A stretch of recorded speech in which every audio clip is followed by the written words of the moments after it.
Heureux de vous retrouver pour vous présenter les faits marquants de l'actualité. Bonsoir à tous et bienvenue. Voici tout de suite les grandes lignes à retenir. Les travailleurs à l'honneur ce 1er mai entre hommage historique et remise de doléances. La journée sera célébrée, mais au Sénégal, une large frange du secteur informel se dit encore ignorée entre tradition syndicale et nouvelle lutte sociale. Les attentes restent fortes.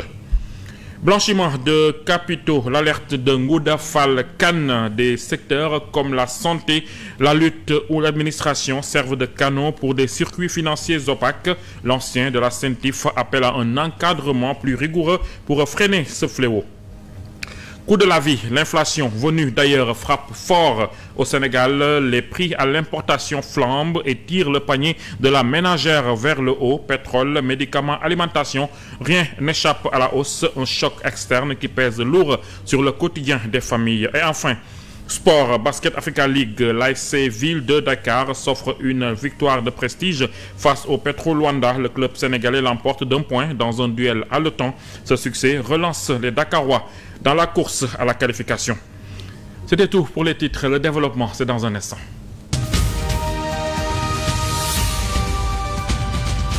Merci de nous choisir pour vous informer. Le 1er mai sera célébré ce jeudi au Sénégal et dans le monde, journée internationale des travailleurs. Cette fête est marquée chez nous par la remise des cahiers de doléances au chef de l'État depuis 1886. Elle rend hommage aux ouvriers tués à Chicago en revendiquant la journée de 8 heures, une tradition qui perdure entre hommage et appel renouvelé à une meilleure considération des travailleurs.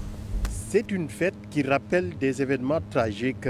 En 1886, aux États-Unis, le monde entier avait assisté au massacre de travailleurs qui revendiquaient de meilleures conditions de travail, notamment la journée des 8 heures de temps. Ces derniers ont été réprimés par les forces de l'ordre. Depuis lors, cette date est commémorée par presque tous les pays du monde entier, notamment ici au Sénégal. Ici au Sénégal, depuis toujours, nous fêtons le 1er mai par des défilés dans le passé. On faisait des défilés à travers les rues de Dakar et dans les régions, mais alterner quelquefois à des rassemblements. Comme cette fois-ci, on peut organiser un rassemblement. Normalement, c'est ici, sur les deux voies, où les travailleurs, en tout cas du front qui a été mis en place, vont se trouver normalement le 1er mai. Au Sénégal, cette journée du 1er mai est traditionnellement marquée par la remise des cahiers de doléances par les centrales syndicats auprès du chef de l'État. Des doléances qui regroupent les différentes revendications des syndicats affiliés. Maintenant, ces cahiers de doléances déposés seront transmis après aux différents secteurs concernés, aux différents ministères qui sont concernés. Et durant l'année, donc, après le 1er mai, le ministère du Travail, qui est chargé donc de la coordination, nous convoque pour qu'on peut examiner donc l'état d'avancement de ces cahiers de doléances. Un 1er mai célébré dans un contexte marqué par des tensions sociales, mais surtout des licenciements devenus monnaie courante au niveau de plusieurs directions depuis l'arrivée du nouveau régime au pouvoir, des revendications persistantes. Si les revendications sont persistantes, c'est parce qu'il n'y a pas eu satisfaction de ces revendications, simplement.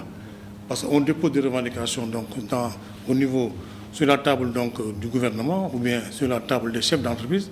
Si ce n'est pas satisfait, ces revendications vont demeurer. Mais si le dialogue existe et est permanent, je pense qu'il y a toujours des avancées sociales. On veut bien satisfaire les syndicats. Hein. L'essentiel, c'est l'ouverture au dialogue qui permet de faire avancer donc les revendications. Pour cette année, les grandes centrales, comme la synthèse, entend aller vers la signature d'un pacte social, un pacte qui regroupera l'ensemble des attentes des différents travailleurs de tous les secteurs concernés. Le monde célèbre donc demain les travailleurs, mais dans l'ombre des discours officiels, ceux du secteur informel se disent oubliés. Charretiers, marchands ambulants, menuisiers vivent au jour le jour sans couverture sociale ni reconnaissance. Nous leur avons tendu le micro. Voici leur quotidien entre débrouillardise et résilience.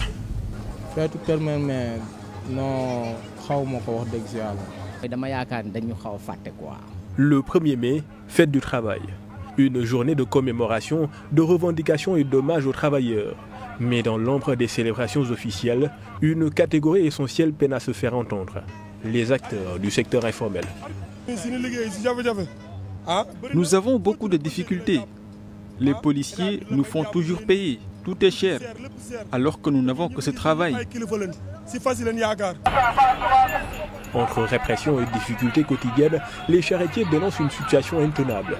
Ils pointent du doigt l'attitude des autorités, accusées de freiner leurs activités, au lieu de la soutenir. Les gens de la mairie nous méprisent. Nous ne faisons rien de mal. Nous essayons juste de gagner notre vie dignement. Ils doivent aider tout le monde, peu importe le métier. Même son de cloche chez les marchands ambulants. Ce vendeur de friperie est constamment déplacé par les agents municipaux. La mairie nous déloge tout le temps, qu'elle nous trouve un local où poursuivre nos activités. Ici, nous avons beaucoup de mal à écouler nos marchandises.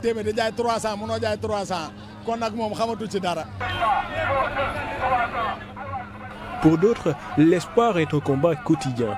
Ce jeune vendeur, tenté un temps par l'immigration irrégulière, a fait le choix de rester, mais réclame aujourd'hui un véritable accompagnement de l'État. C'est moi qui m'occupe de ma mère. Je lui paie son loyer et on partage la même chambre.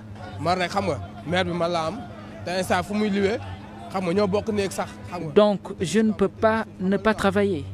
La mairie me chasse alors que je n'ai pas les moyens de louer un magasin. À quelques kilomètres de là, dans un atelier de menuiserie, les doléances résonnent avec la même amertume.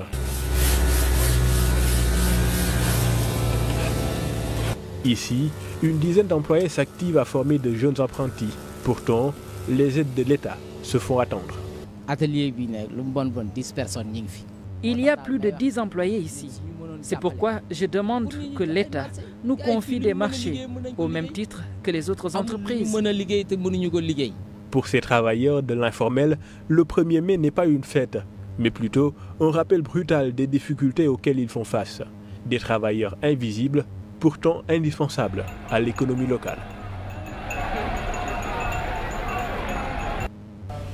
À la veille du 1er mai, les associations de carreleurs et peintres du Sénégal affiliées à la CNTS expriment leur volonté de formalisation. Elles demandent aussi une revalorisation similaire à celle obtenue par les travailleurs domestiques. Le sous-secteur de la formation est un sous-secteur à l'oubli. Il est oublié. On ne sait pas. Quoi de mieux que la fête du travail pour remettre sur la table les doléances récurrentes du secteur de l'enseignement professionnel et technique. Son syndicat sonne le tocsin pour exiger la reconnaissance de ses droits. Ils s'activent tous dans le bâtiment, le carrelage pour certains et la peinture pour d'autres. Leur point commun, les difficultés quotidiennes liées à leur gagne-pain. Sur 100 peintres, seuls 2 peuvent se permettre de se soigner en cas de maladie. C'est déplorable. Actuellement, d'aucuns facturent le mètre carré à 3 000 ou 4 000 francs CFA, 1 000 francs pour d'autres. À 1 000 francs. Le carrelage et la peinture ne cessent d'être confrontés à des difficultés de secteur d'activité loin de la formalisation. Dans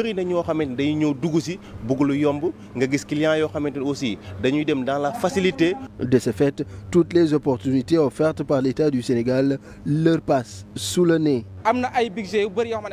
Nous avons démarché le ministère de la formation professionnelle, le ministère de l'artisanat, mais jusque-là, rien. Aucun budget ne nous est alloué, encore moins des marchés publics. Pour stopper l'hémorragie et assurer un avenir décent aux futurs apprentis carreleurs et peintres, ils ont rejoint les rangs de la Confédération nationale des travailleurs du Sénégal ce mercredi. Un pont vers la postérité, se réjouissent-ils. Comme ils savent bien le faire, nous attendons d'eux la défense de nos intérêts moraux et matériels pour avoir plus d'écho. Mais coïncidence ou non, ils arrivent pile au moment où le ministère du Travail revalorise les salaires des travailleurs domestiques, de bon augure pour assainir le secteur.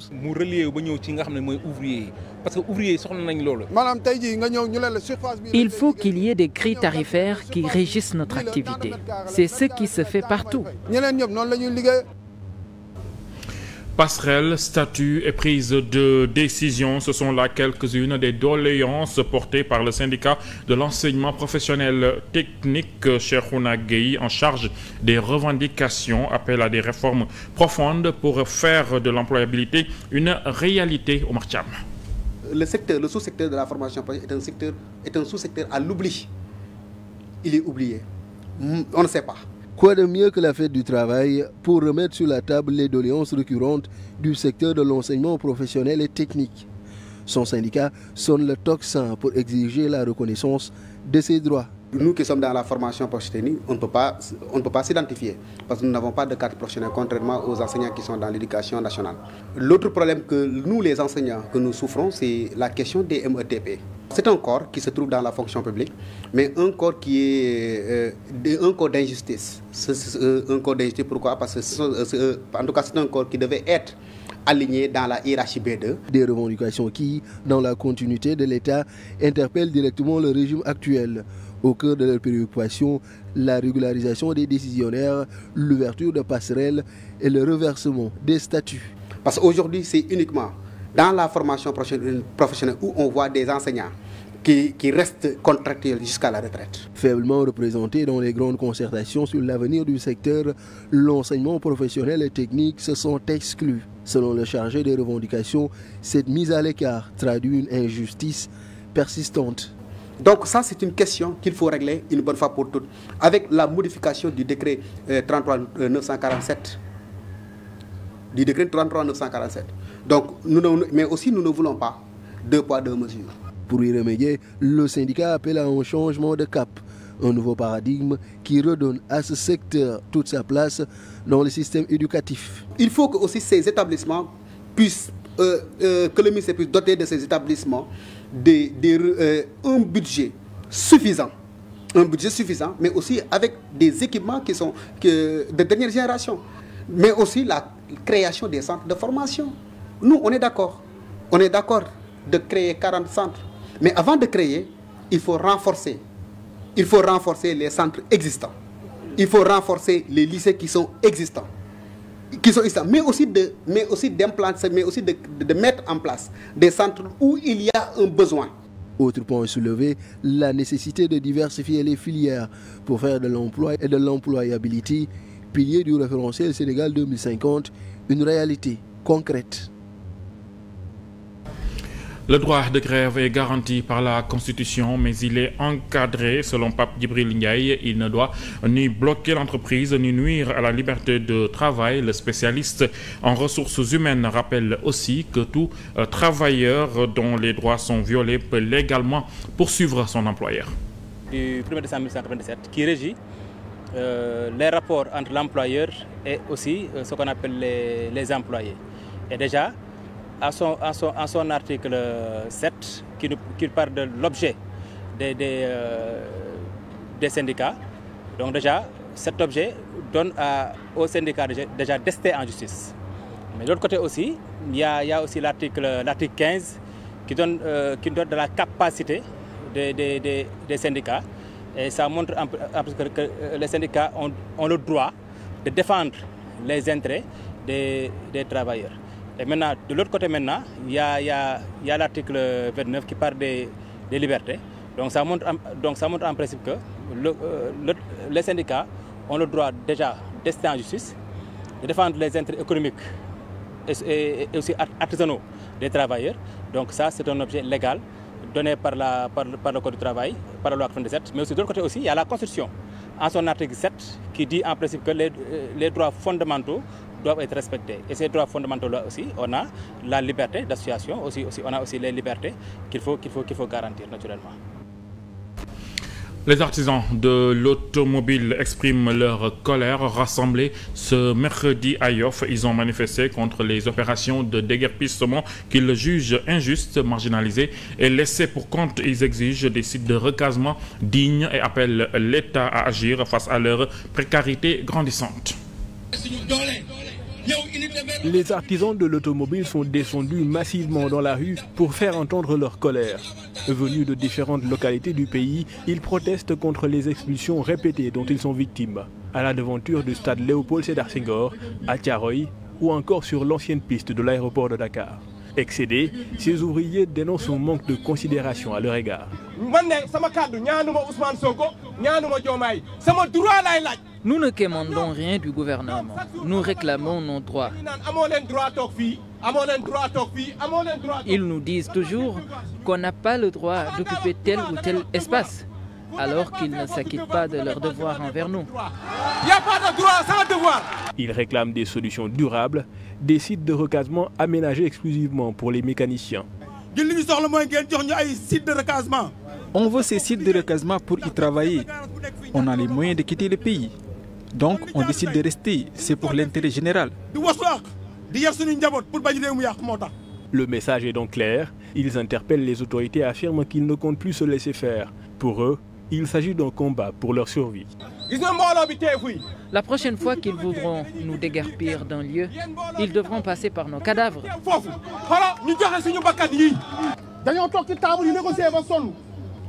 On a assez négocié. Les autorités nous bernent toujours et nous déguerpissent par surprise. Nous ne l'accepterons plus. À Yoff, la mobilisation a rassemblé plusieurs centaines d'artisans. Il souligne que ce secteur informel est en pleine expansion et mérite d'être soutenu.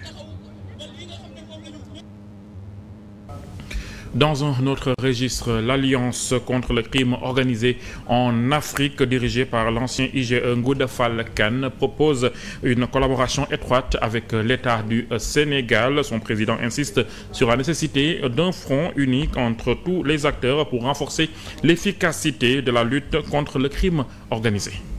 Corruption, blanchiment d'argent, trafic d'influence, trafic de drogue, vente illicite de médicaments ou encore contrefaçon. Autant de formes de criminalité organisée auxquelles l'Alliance contre le crime organisé en Afrique, ACA, entend s'attaquer. L'ONG se dit prête à accompagner l'État du Sénégal dans cette lutte multiforme. Parce que le crime organisé, comme je l'ai dit, la lutte contre le crime organisé, c'est une mission fondamentale de l'État. Mais il y a des organismes comme le nôtre qui peuvent accompagner l'État dans l'accomplissement de cette mission, aussi bien au plan normatif qu'au plan opérationnel. Pour l'ancien inspecteur général d'État et ex-directeur de la SANTIF, aujourd'hui à la tête de l'ACA, la prolifération des réseaux criminels s'explique en grande partie par un déficit de contrôle en amont. Il faut qu'il y ait l'audit et le contrôle. Et les contrôleurs doivent être indépendants des directeurs généraux. Il faut qu'on contrôle. Il faut qu'on procède à des audits internes et externes. Il faut qu'on soit préventif. Il souligne par ailleurs que la lutte contre le crime organisé ne saurait être efficace sans une implication active de tous les acteurs, notamment les journalistes, appelés à jouer un rôle de veille et d'alerte. Lutter contre le crime organisé, 80% c'est la prévention.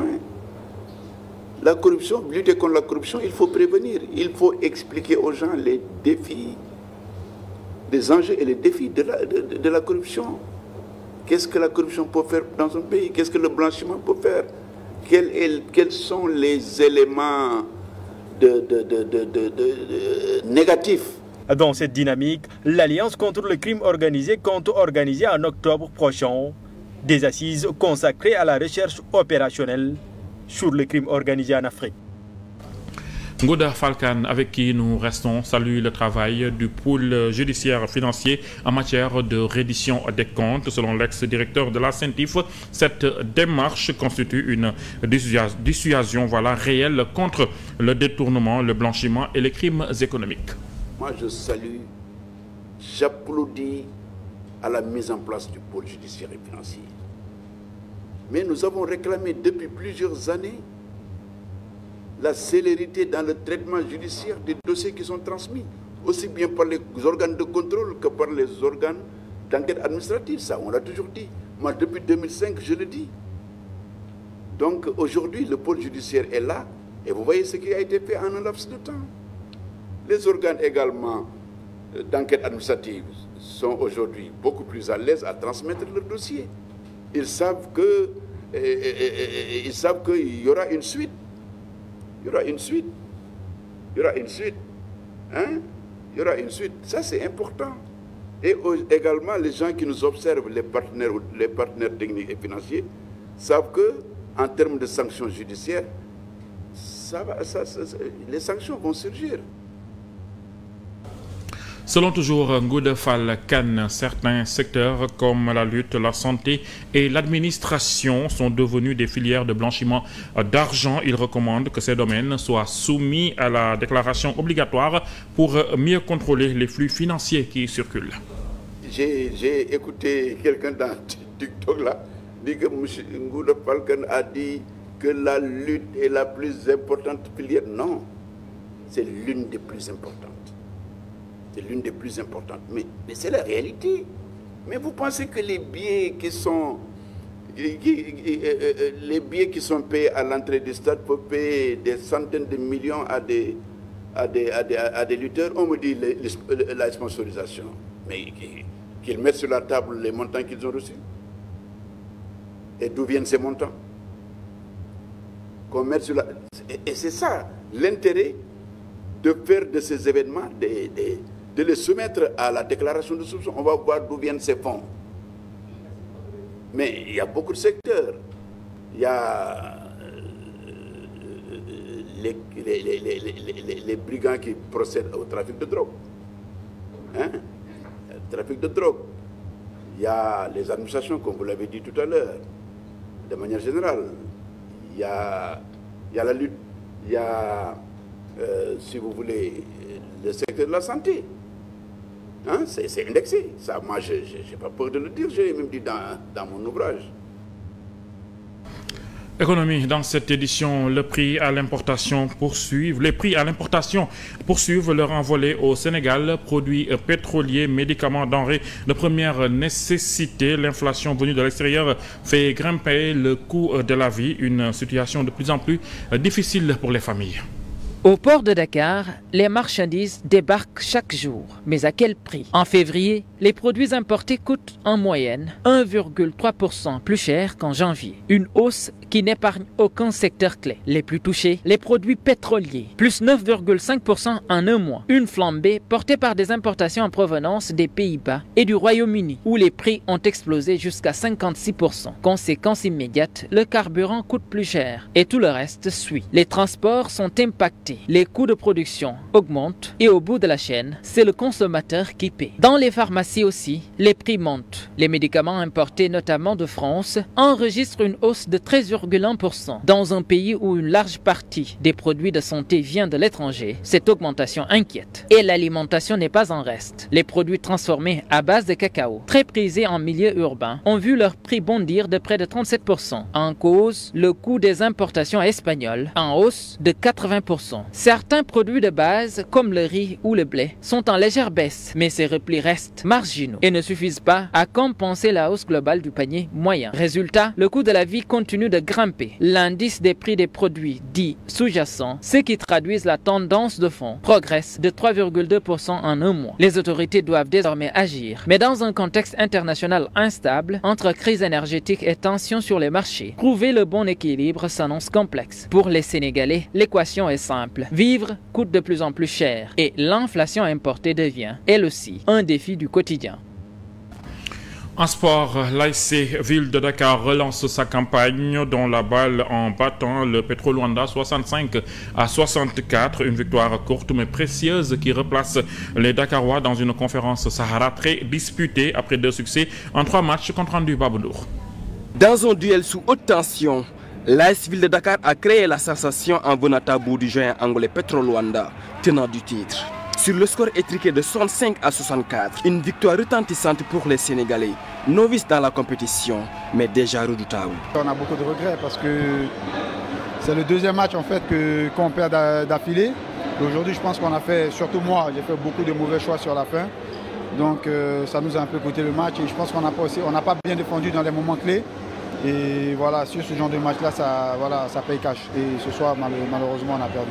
Malgré des pertes de balles évitables et une pression constante, les hommes de Libas ont tenu bon, portés par un Martarguet des grands soirs. L'international sénégalais a brillé avec un double-double, 16 points, 11 rebonds, 4 passes, pesant lourd dans le succès de son équipe. Un match personnel pour moi, pour que je montre toute l'équipe pour qu'il ait un peu de confiance et le coach aussi. Et voilà quoi, on avait besoin de gagner. Et voilà, j'ai tout donné. Ce match-là, on a fait le job et ça va nous motiver à être plus focus, à savoir qu'on peut gagner tous les matchs qui restent. Mais juste, il faut qu'on vienne et être focus. Quoi. Le coach Chili Basfé et ses joueurs auront l'occasion de confirmer dès ce jeudi avec l'objectif de prendre le revanche sur Creole Star et viser une qualification désormais plus que jamais à portée.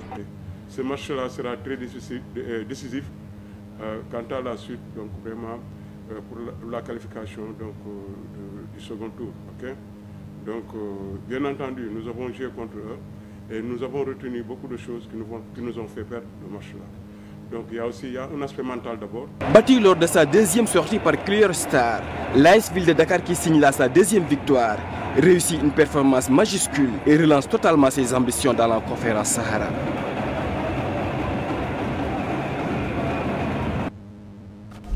C'est tout pour ce soir. Merci d'avoir choisi le journal de 7TV pour vous informer. Restez avec nous, nos programmes se poursuivent. Je vous retrouve demain à 20h dans une autre édition. Merci, au revoir.